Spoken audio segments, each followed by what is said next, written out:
अस्सलाम वालेकुम वरहमतुल्लाहि वबरकात। अल्लाह के नाम से शुरू जो बड़ा मेहरबान और निहायत रहम करने वाला है। इज़राइल अब भी फ़लस्तीन पर धड़ाधड़ मिसाइल दाग रहा है। अब तक इज़राइल के एयर स्ट्राइक से गाज़ा में रह रहे 227 आम फ़िलिस्तीनियों की मौत हो गई है, वो शहीद हो गए हैं। उनमें बच्चे और औरतें भी शामिल हैं। मात्र 12 ही इजरायली नागरिकों की मौत हुई है, वो भी हमास ने जब 3000 से ज़्यादा रॉकेट दागे हैं तब।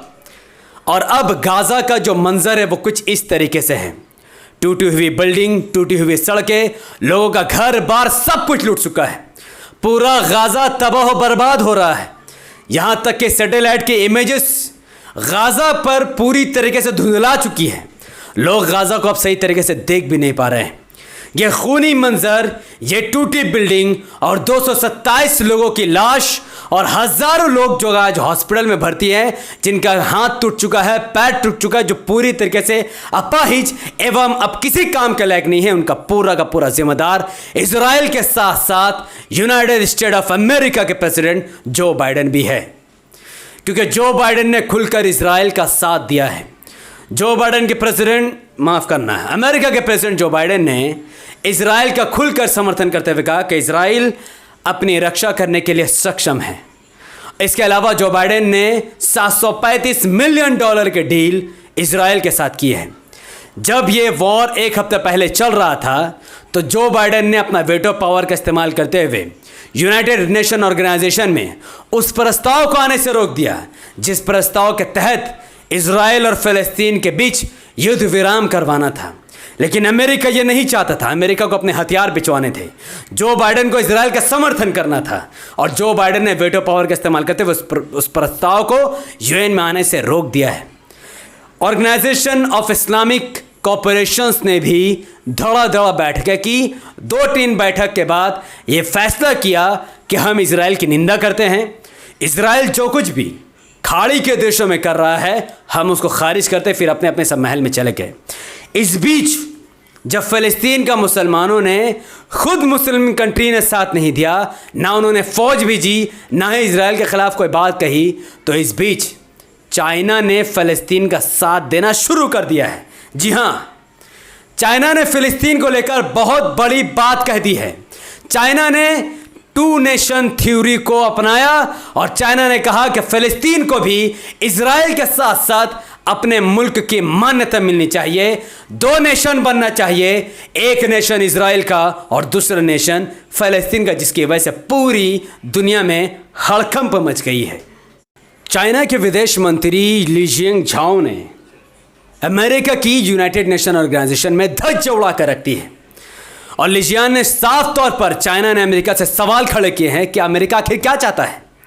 इजराइल और फ़लस्तीन वॉर पर अमेरिका आखिर क्या चाहता है। अमेरिका अपने वीटो पावर का गलत इस्तेमाल करके उस प्रस्ताव को रोक रहा है जिसके तहत चाइना पूरे तरीके से युद्ध विराम कराना चाहता है फ़लस्तीन और इजराइल का, लेकिन इस प्रेसिडेंट ऐसा होने नहीं देना चाहते हैं। चाइना पूछता है अमेरिका से यूएन में कि कहाँ गया उसका ह्यूमन राइट्स, कहाँ गया उसका इंसाफ।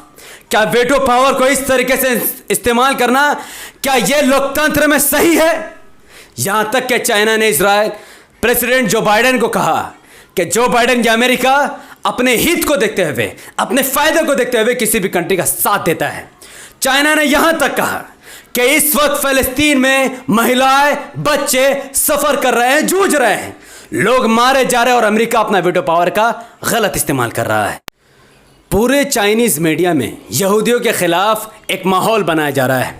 पूरे चाइनीज़ मीडिया में यहूदियों के ख़िलाफ़ वीडियो दिखाई जा रही हैं और ऐसा बताने की कोशिश की जा रही है कि अमेरिका आखिर इजराइल का साथ क्यों दे रहा है। इसलिए दे रहा है क्योंकि बड़े धनी आबादी रखने वाले यहूदी जो अमीर है, पैसे वाले, पूरी दुनिया में जो कंट्रोल रखने की कोशिश कर रहे हैं, उन यहूदियों का दबाव अमेरिका पर सबसे ज़्यादा है। ये वाकई में हैरान करने वाली है कि पूरे चाइना में पूरी चाइनीज़ मीडिया इजराइल को नहीं बल्कि यहूदी समुदाय को अब टारगेट करने में लग गई है और ये बता रही है कि कैसे यहूदी मासूम लोगों का खून पीते हैं, कैसे यहूदी फ़लस्तीन पर कब्ज़ा कर रहे हैं और कैसे यहूदियों का सब समर्थक खुद अमेरिका बन रहा है, जबकि अमेरिका खुद को लोकतांत्रिक देश बताता है, लेकिन आज इंसाफ को परे रखकर अकेला अपने हित का फायदा देते हुए वो यहूदी समुदाय और इजराइल का साथ दे रहा है। चाइना के एक मंत्री ने इजराइल और अमेरिका पर ऐसे ऐसे सवाल किए, ऐसी ऐसी प्रतिक्रिया दी है जैसी प्रतिक्रिया मुस्लिम देशों ने भी नहीं दी होगी।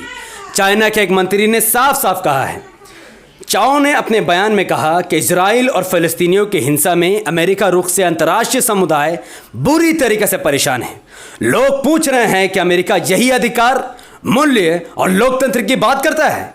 अमेरिका फ़िलिस्तीनियों के अधिकारों को लेकर इतना निर्दय क्यों है, जबकि मुस्लिमों के मानवाधिकारी की वकालत करता रहता है।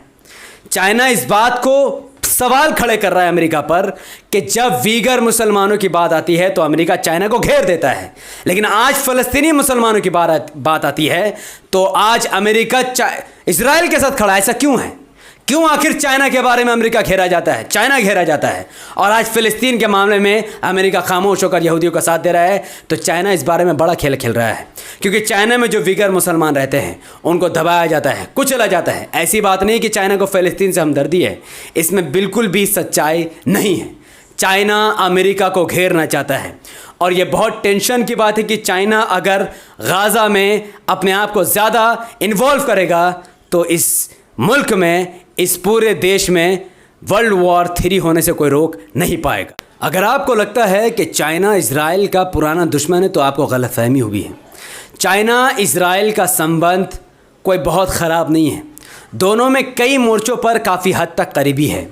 चाइना इजराइल में कई बड़े बड़े डील होते हैं, यहाँ तक कि इजराइल ने अपने कई सारे ड्रोन का समझौता इजराइल के साथ, चाइना के साथ भी किया है।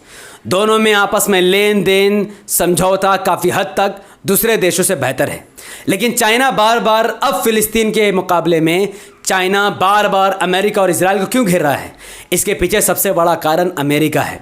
चूँकि इजराइल का समर्थक अमेरिका बन चुका है तो फ़िलिस्तीन का डायरेक्ट इनडायरेक्टली समर्थक चाइना बन चुका है, और ये मैं फिर कहता हूँ कि दुनिया को बहुत परेशान करके रख देगा।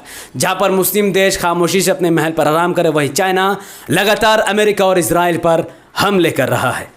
तुर्की, सऊदी, पाकिस्तान, चाइना और कई देशों का ये मानना है, और वो इस बात पर जोर दे रहे हैं कि फ़लस्तीन और इजराइल का कॉन्फ्लिक्ट, इन दोनों के बीच झड़प, जंग सिर्फ एक ही तरीके से ख़त्म किया जा सकता है। मात्र इसका एक ही सॉल्यूशन है, और वो है 2 नेशन, 2 देश। इन तमाम आबादियों का, इन तमाम कंट्रीज़ का मानना है, चाइना का भी मानना, पाकिस्तान, सऊदी अरब का मानना है कि अगर 2 देश बनाए जाए, एक तरफ यहूदियों का देश और दूसरी तरफ मुसलमानों का देश, और दोनों की अपनी अपनी सरकार हो, अपनी अपनी फ़ौज हो और अपने अपने लक्ष्य पर दोनों आगे बढ़े, तो आने वाले वक्त में कभी भी इजराइल और फ़लस्तीन का कब्ज़ा नहीं होगा। क्या ये सब संभव है? फ़िलहाल ये सब संभव नहीं है। मैं आपके सामने एक तस्वीर रखना चाहूँगा जिसमें साफ तौर पर आप देख सकते हैं 1947 के फ़लस्तीन को। 1947 इन 4 मैप में सबसे पहले 1947 का मैप देखिए। इस मैप में आप साफ तौर पर देख सकते हैं कि ब्लू निशान जितना भी है वो सब मुसलमानों का एरिया है, और पूरा का पूरा राज्य को फ़लस्तीन कहा जाता था। इजराइल नाम का कोई भी देश 1947 तक एग्जिस्ट नहीं करता था इस दुनिया में। तभी दूसरे वर्ल्ड वॉर के बाद जब पूरी दुनिया से फ़लस्तीन, माफ़ करना, यहूदियों को नंगे करके भगाया गया था, वो यहूदी नंगे होकर जिनके जिस्म पर कपड़ा तक नहीं था, फ़लस्तीन के लोगों ने अपने देश फ़लस्तीन पर उन्हें शरण दी और शरणार्थी बना कर रखा। पूरी दुनिया से यहूदी फ़लस्तीन में बसने लगे, कुछ ख़रीद कर बसने लगे और कुछ शरणार्थी बन के बसने लगे। 1947 का मैं एक और आपको मैप दिखाता हूँ। तभी 1948 में यूनाइटेड नेशन ऑर्गेनाइजेशन ने पार्टीशन कर दिया। उन्होंने यहूदियों को बिना किसी ज़ोर के यहूदियों को एक देश बनाकर दे दी। मिडिल ईस्ट के बीचों बीच फ़लस्तीन को 2 टुकड़े में बांटकर यहूदी और मुसलमानों में बंटवारा कर दिया ताकि अमेरिका के हथियार ज़्यादा से ज़्यादा बिक सके, और एक तरफ यहूदी को बसा दिया तो दूसरी तरफ फ़लस्तीन को।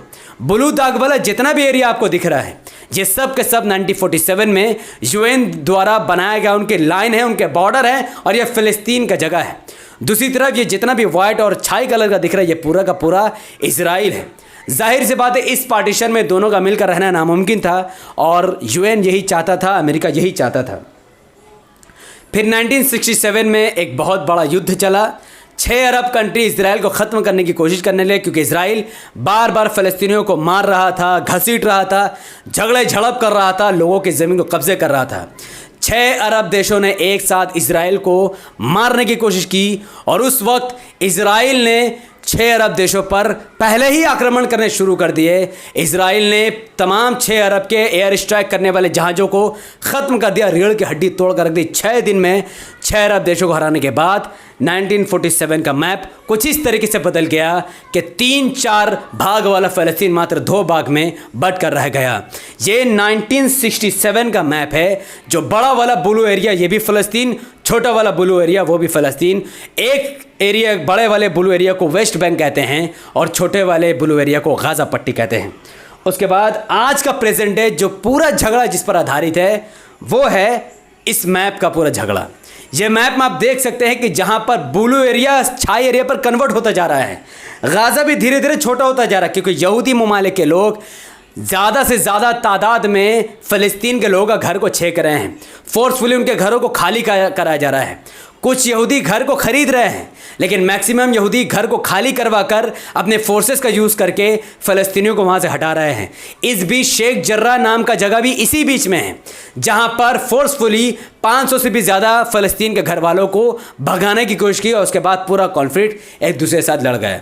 तो यूएन ने जो पार्टीशन 1947 को इजराइल को दिया था वो इजराइल को हजम नहीं हुआ और यूएन के गाइडलाइन को धज्जी उड़ाते हुए इजराइल लगातार अपने मकसद पर आगे बढ़ रहा है और ग्रेटर इजराइल के मकसद को पूरा करने की पूरी तरीके से तैयारी कर रहा है। इस बात को सिद्ध खुद बेंजामिन नेतन्याहू ने अपने वीडियो में कहा। बेंजामिन नेतन्याहू जो कि इजराइल के प्राइम मिनिस्टर हैं, उन्होंने अपने इलेक्शन से पहले एक नक्शा जारी करके इस बात को सिद्ध कर दिया था कि वो आने वाले वक्त में पूरी तरीके से गाज़ा पट्टी को ख़त्म कर देंगे और वो गाज़ा पट्टी को सीधा तो मिसाइल मार कर ख़त्म करेगा नहीं। इसलिए उसने मस्जिद अक्सा पर हमला करके हमास को उकसाया। हमास ने इजराइल के उकसावे में आकर 3000-4000 रॉकेट दाग दिए उस इजराइल पर जिसके पास बहुत बड़ी टेक्नोलॉजी और सबको पता था कि उन 4000 रॉकेट में 100 रॉकेट भी ज़मीन पर नहीं गिरेगी। आखिरकार ऐसे ही हुआ। 12 इजरायली मारे गए। इजराइल को मौका मिला, 2 दिन तक इजराइल ने अटैक नहीं किया और तीसरे दिन से लेकर अब तक इजराइल ने अटैक कर करके आधे से ज़्यादा गाज़ा के पूरे घर को उजाड़ कर ख़त्म कर दिया। हमास इस वक्त कहाँ है किसी को कुछ नहीं पता। 227 से ज़्यादा लोग मारे गए हैं, औरतें बच्चे भी मारे गए हैं और गाज़ा को कुछ इस तरीके से तब्दील कर दिया इजराइल सोल्जर ने। तो अब इजराइल पूरी तरीके से गाज़ा को ख़त्म कर देगा, गाज़ा को अपने नियंत्रण में लेकर ठीक उसी नक्शे पर वो काम करेगा जो नक्शा इजराइल के प्रेसिडेंट ने लागू किया था।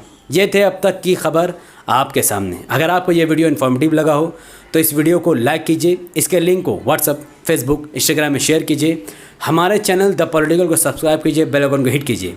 आप अपनी बात को, अपनी प्रतिक्रिया को कमेंट पर रख सकते हैं कि आप किसके साथ खड़े हैं, क्यों खड़े हैं, क्या हमास ने जो कुछ भी किया वो सही है, यूएन का प्रस्ताव, अमेरिका का अटकल है, इस बारे में आपकी जो भी राय है, जो भी प्रतिक्रिया है, आप कमेंट पर खुशी खुशी पूरी आज़ादी के साथ रख सकते हैं। हमारे चैनल द पॉलिटिकल को सब्सक्राइब कीजिए, बेल आइकन हिट कीजिए और मुझे अपनी दुआ में याद रखें। बहुत बहुत शुक्रिया। अस्सलामु अलैकुम वरहमतुल्लाहि वबरकात। अल्लाह के सलाम रहमत बरकत आप तमाम भाई और बहनों पर हो। मैं अल्लाह हबीब।